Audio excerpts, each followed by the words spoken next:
Tokusatsu. O que são?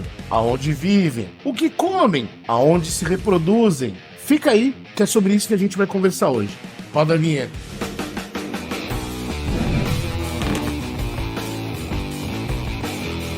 Fala, galera. Tudo na boa? Thiago Zabo na área. E que saudade que eu tava de trocar ideia com vocês. Qual que é o tema de hoje? Tokusatsus. Então hoje a gente trouxe para vocês para falar um pouco mais sobre esse tipo de conteúdo tão consumido ali, principalmente nos anos 80 e 90. E também, gente, que com a nova página do Instagram, né, a nossa nova versão do Resenha Geek no Instagram, tem muita gente que pediu para que a gente trouxesse esse conteúdo. E por falar em Instagram, gente, já tá seguindo? Dá uma olhada na quantidade de novos conteúdos que tem lá para vocês. Tem muita coisa boa. Já somos aí praticamente quase 10 mil inscritos no total. Então, dá uma moral pra gente, vai lá, se inscreve na página, tenho certeza que vocês não vão se arrepender. Tem mais de 400 conteúdos à disposição de vocês. E aproveitando que você já clicou em seguir a gente no Instagram, não esquece de se inscrever no nosso canal, ativar o sininho para receber as notificações e divulgar pra galera, beleza? Agora, sem mais delongas, o que são Tokusatsu? Bom, gente, quando a gente pensa em Tokusatsu, a palavra é um pouco difícil. Mas eu vou citar alguns nomes que provavelmente vão vir na memória de vocês, principalmente você. Você. Nascido nos anos 80, anos 90, nascido ali até nos anos 70. Provavelmente você pegou muita coisa legal. Mas vamos lá. Os nomes Ultraman, Ultra Seven, National Kid, Jaspion, Jiraiya, Giban, Changeman. Se esses nomes fizeram sentido pra vocês, sim, meu caro, você tá ficando velho. Então, é exatamente esse o tema do nosso bate-papo de hoje, os Tokusatsus. E o que significa a palavra Tokusatsu? Bom, a palavra é uma abreviação em japonês da palavra completa, que é Tokusho. Errei. Tokusha. É Tokusha? É Tokusha. Então eu tava certo. Tava certo. Tokusha Kouka Satsue. Se tem alguém fluente em japonês, desculpa, pronúncia provavelmente tá errado. Mas eu tô lendo como se escreve. Então, Tokusha Kouka Satsue nada mais é do que filme ou obra com efeitos especiais. Geralmente, ela é focada numa obra que tem pessoas reais e efeitos especiais. Ou seja, aquilo que nós conhecemos hoje como live action. E da onde se originaram, né, os Tokusatsu? Bom, fontes confiáveis nos dizem que o primeiro Tokusatsu foi visto no Kabuki, que era um tipo de teatro japonês. Vocês podem ver algo parecido com isso num filme como O Último Samurai. Tem uma parte no filme onde eles encenam ali um teatro de pessoas vestidas de máscara, encenando cenas de ação. Então, o Kabuki foi o primeiro a ter esse tipo, né, de arte. Só que ali era bem um tipo teatrão mesmo, as pessoas se maquiando, se pintando. Com o passar do tempo, isso houve evolução até chegar no que a gente conhece hoje. Mas, gente, há quanto tempo isso ocorreu no Japão? A gente está falando que o Kabuki foi originário ali desde os anos ali, meados de 1600. Então, gente, é muito antigo. Para vocês terem uma ideia, existem relatos onde samurais nessa época do período, não sei se é do período Edo ou não, já encenavam isso, já trabalhavam com esse tipo de ação. Inclusive, atores consagrados no antigo Japão vieram justamente derivados do Kabuki.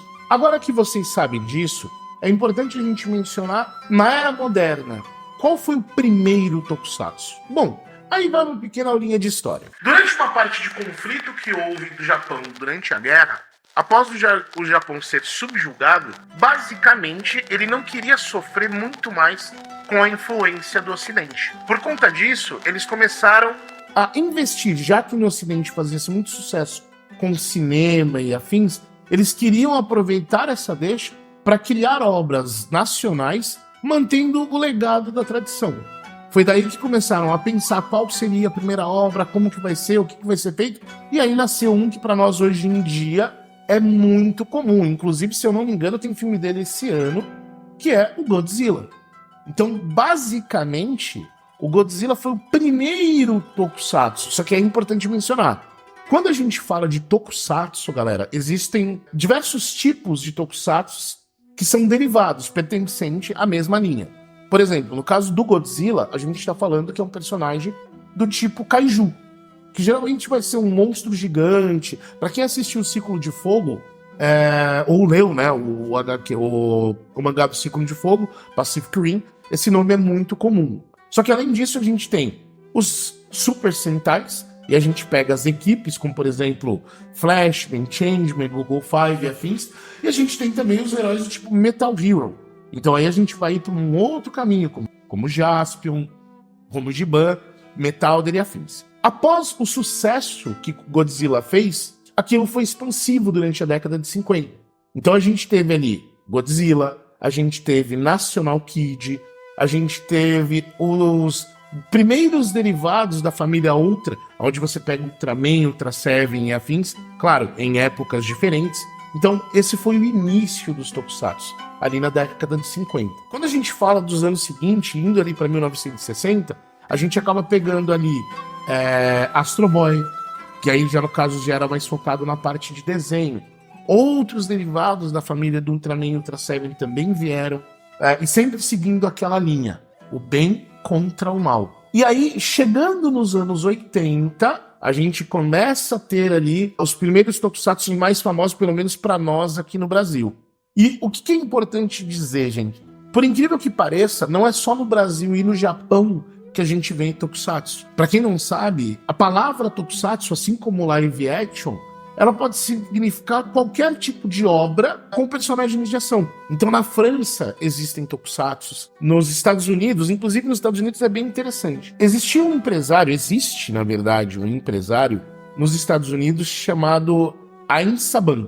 E o que esse cara fez na década de 80? Ele foi pro Japão, fez uma viagem, ele era um empresário do ramo de televisão, e aí ele viu no Japão, né, um monte de obras diferentes que não tinham e não eram consumidas nos Estados Unidos. O que ele fez? Ele comprou o direito de algumas dessas obras, trouxe para os Estados Unidos a obra inteira gravada, tá? E aí o que ele fez? Ele contratou atores americanos para quando o personagem estivesse trajado, ele usava o material do Japão. Quando o personagem estivesse sem a armadura, ou pelo menos sem o capacete, ele usava, claro, a mesma roupa, o mesmo formato, encontrava um cenário ou um espaço parecido, só que ele fazia aquilo como se fosse algo americano. E daí derivaram-se aquilo que a gente conheceu em 1990 como os Power Rangers, que na verdade, em japonês, aquela equipe tem um outro nome, que é Kyoryu Sentai Zyuranger, ou Zyuranger. Esse é o nome original dos Power Rangers no Japão. E os atores, Austin The Jones e afins, nenhum deles, na verdade, nunca existiu na obra original. Não só, né, falando de Brasil, mas até falando da principal emissora a transmitir tudo isso aqui em solo Brazuca. Galera, eu tô falando da Rede Manchete. Ela trouxe para muitos de nós aqui, principalmente os nascidos em 80 e 90, o conceito do que eram ali os tokusatsu, além, é claro, de excelentes obras em mangá, entre elas o Cavaleiros do Zodíaco. Agora, quando a gente pensa em tokusatsu, cara, é besteira eu perguntar para qualquer um de vocês qual é o preferido. Eu não quero causar a Terceira Guerra Mundial. Vamos dizer que cada um tem o seu. E aí, sempre, claro, né? Como crianças, adolescentes da época, a gente sempre... Qual era o melhor, qual era o pior? Cara, o melhor ou o pior é aquele que fizer bem pra você. No meu caso, vou listar pra vocês 5 tokusatsu que, assim, eu lembro deles com carinho quando eu penso na época, que eu tive os brinquedos e afins. Então, o primeiro que eu quero trazer pra vocês, eu acho que esse é o queridinho da maioria, é o Fantástico Jaspion, que nada mais era do que um personagem metálico com um robô gigante, o gigante guerreiro Dynel, que lutava contra as forças do mal, envolto em uma profecia. É bem interessante a história do Jaspion.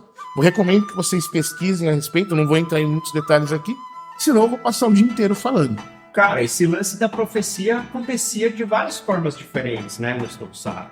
Sim, sim. Na verdade, quando a gente fala de tokusatsu, é muito importante a gente refletir que quando não era uma profecia propriamente dita por alguém, por uma bruxa ou por algo do gênero, era algo que estava escrito, ou num pergaminho ou algo do gênero. E no caso do Jaspion, existia uma profecia relacionada às crianças. né? Então existiam crianças que precisavam ser encontradas nessa profecia para ajudar a trazer paz na Terra. E neste caso, Jaspion lutava contra o Magai e o seu pai Satangosto, que era quase um Darth Vader gigante. Vocês olham, é muito parecido. Mas sim, sempre existia aí uma parte de profecia. O segundo Tokusatsu que eu quero falar para vocês, aí pegando ali na classe de Super Sentai, é o Esquadrão Relâmpago Changeman. Cara, Changeman, quando eu lembro de Super Sentai, tudo bem que Power Rangers é mais recente, é mais fresco na memória, mas eu adorava o Change Robô. Eu brincava, inclusive, que na verdade ele era um robô com cabeça de caneta Bic. E a cabeça do robô tinha uma ponta, assim, que era maravilhosa. Mas basicamente eram 5 jovens que faziam parte do exército da Terra, que acabaram se tornando ali, né, o Esquadrão Relâmpago Changeman para lutar contra as forças do mar do exército de Gozma, né, que era uma entidade, uma espécie de deus humanoide de outra dimensão que iria dominar a Terra. E, gente, eu adorava, principalmente na transformação tanto dos Changemans quanto quando eles iam invocar o robô, que no caso era o Change Robô. O terceiro Tokusatsu que eu quero trazer para vocês são o Comando Estelar Flashman. Esse tem uma história um pouco mais elaborada no começo. 5 jovens foram tirados da Terra e levados para o planeta Fleck. Durante 20 anos eles treinaram. Aí eles viram o planeta Flash ser destruído por uma entidade. Eles voltaram para a Terra para impedir que isso acontecesse também na Terra. E aí eles se transformaram em Comando Estelar Flashman. E uma coisa legal do Comando Estelar Flashman é que eles não tinham só um robô. E aí eu acho que Power Rangers acabou meio que se pegando nisso. Eles tinham o Flash King, que era o robô principal, que era a junção, né, dos veículos de cada um dos Flashmans, que se tornava num robô só. Conceito de Megazord. Depois eles tinham o Titan Jr., que era um robô que depois acoplava neles e ficava um pouco maior. E também existia ali o Gran Titã, que era uma carreta gigantesca. Era tipo um Optimus Prime japonês. Então eles acabavam virando, né, um robô ainda maior e com muito mais poder de destruição. Então deem uma olhada, estudem sobre a história do Flashman, que eu acho que vai valer muito a pena. É muito bacana.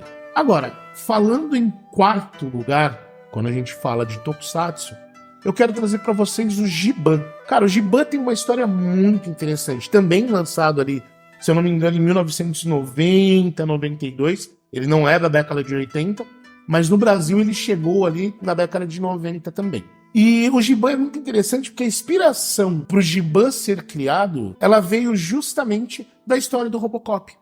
Então ele era um policial, né, humano, normal, que acabou, durante uma investigação, ele fazia parte do serviço secreto do setor de segurança, e numa investigação ele foi abatido. E ele renasce como o policial de aço Giban. E aí o Giban, ele já é do segmento Metal Heroes, do tipo Jaspion também, só que ele é um pouco diferente. Ele não atua de maneira cósmica, e aí ele era meio que o início dos Tokusatsu falando sobre inteligência artificial. Porque o carro dele é completamente autônomo, o avião, a jackbag que ele usava, né, a mochila de voo também, e era muito bacana também com inimigos derivados. E o Giban tinha armas bem incomum. Ele tinha uma espada que na verdade era um cacetete, não se tornava uma espada, era bem divertido. E por último, mais ou menos importante, eu quero trazer para vocês o que para mim é um dos meus preferidos. Por isso que eu disse, não levem em consideração essa ordem de 1, 2 e 3. Mas a gente está falando do Jiraiya, o Incrível Ninja. Galera, Jiraiya para mim, eu sempre gostei muito dessa parte de cultura japonesa. Eu sempre tive muita admiração pela história, pela cultura, pelo povo em si, e tenho muito respeito. Nós aqui no canal temos. Só que o Jiraiya, ele me trouxe um contato muito próximo com essa coisa de ninja, sabe? De honra. O conceito por trás do samurai. Eu sei que a gente tá falando do ninja, mas o Jiraiya, o próprio pai dele, o Tetsuzan, fala muito sobre essa parte de honra, sobre manter a palavra, que são partes do conceito de Bushido, que é ali meio que um código de honra dos samurais como um todo. E a história do Jiraiya é o seguinte: Tetsuzan Yamashi, que nada mais é do que o que ele chama no filme de velho, ele é aí descendente de uma geração de ninjas que assumiram a responsabilidade de proteger Paco, o que eles chamam durante a série inteira de Tesouro do Sexo. Peraí! E é muito legal que existe o Império dos Ninjas, então existe uma hierarquia entre os ninjas. Existe uma placa que o Jiraiya carrega, na verdade ele carrega metade dessa placa, e existe uma outra metade dessa placa que também era do Tetsuzan, e ela foi roubada pelos inimigos principais, que é a família de feiticeiros, liderada pelo Dokusai. Então, eles tinham essa placa na mão e ela servia justamente como uma localização de Paco. E basicamente a série inteira ela rola em torno disso. Diversos ninjas do Império, alguns bons, outros ruins, vindo saber sobre essa placa, querendo roubar o poder de Paco para si. E Jiraiya luta exatamente contra isso. E os conceitos de amizade, família, os valores empregados, não só nos Tokusatsu, mas em muitos desenhos dessa época, eram muito importantes. E eu acho que, assim como no meu caso, ajudou a formar, né, uma parte do caráter de muitos, não só dos meus amigos e familiares, como acredito de muita gente que está assistindo. E aí eu queria saber de vocês. Eu acabei dividindo com vocês um pouco do coração, até me estendi um pouco, falando um pouco sobre quais eram os meus preferidos. Mas e vocês? Qual era o Tokusatsu preferido de vocês? Sentiu falta de algum Tokusatsu que a gente não falou? Gostaria de ter um vídeo 2 a respeito? Deixe aí nos comentários. E claro, se você gostou do vídeo, não esquece de seguir a página, se inscrever no canal, curtir o vídeo, assinar o sininho para receber as notificações. Galera, tudo isso faz muita diferença pra gente. Então, segue a gente nas redes sociais, não esquece. Lá no Instagram, canal_Resenha Geek. Tem muito conteúdo para vocês. Dá uma olhada lá. E claro, se gostou do vídeo, compartilhe também com seus amigos. Isso também acaba ajudando a gente. Beleza? Galera, de novo, é um prazer estar de volta. Espero que a gente tenha aí um contato durante muito tempo. E, como diria o Danilo, eu acho que a gente se vê no próximo vídeo. Beleza? Beijo no coração, a gente se vê no próximo. Fui!